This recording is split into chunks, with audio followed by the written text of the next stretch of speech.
Friends, I have a very weird take, but I think you might resonate with it. I'm actually so excited about the clocks changing, which happened just today in many parts of the world. And why is that? Well, to a certain extent, I kind of look forward to every part of the year. So when summer hits, summer's the most exciting. When this Jewish holiday hits, that's the most exciting. Wherever the present moment is where I feel the most excited by. But what I struggle with is in the summer, I have a FOMO of wanting to always be outside. I want to swim, I want to hike, I want to walk.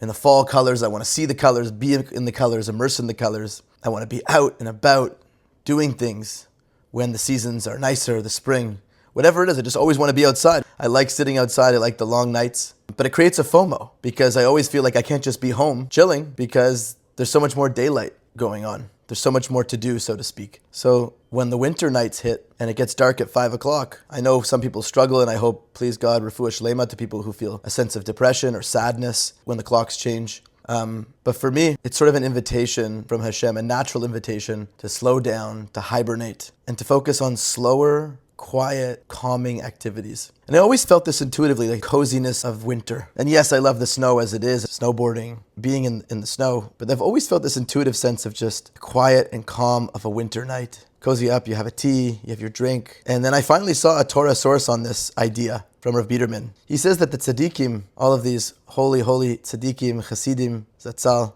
the great leaders of Israel, would call the winter nights the heilige winter nights, the holy winter nights. On these long winter nights, you can immerse and engage in soul activities. You can learn Torah with calmness and less interruptions. You can just cozy up and be present with people. The Rav Shitzer said, after the Heilige Teg, the holy days of Yom Tov, now that they're past, now comes the Heilige Nacht, the holy nights. Rav Pinchas Koritzer called it the golden nights. Rav Bunim of Pshishcha would say that these winter nights are a good to friend. And lastly, Ischar Dov of Bells. The winter nights have the Kedusha of Chol HaMoed. They're like a little holiday. And so please God to just be able to access the winter in a way of calmness, in a way of more time for learning Torah, more time for quiet prayer, more time for subtlety, more time of coziness on the couch, warmth with others, and simplicity and an appreciation. No need to run outside and go places. Just be in the comfort of your home and feel Hashem's subtle presence. In these winter nights, as the Rebbe of Zedishchov said, in the winter nights before daybreak, one can accomplish with his tefillot the same as on Yom Kippur during Nila. What an unbelievable idea, that there's a way to be plugged into the soul in the winter nights.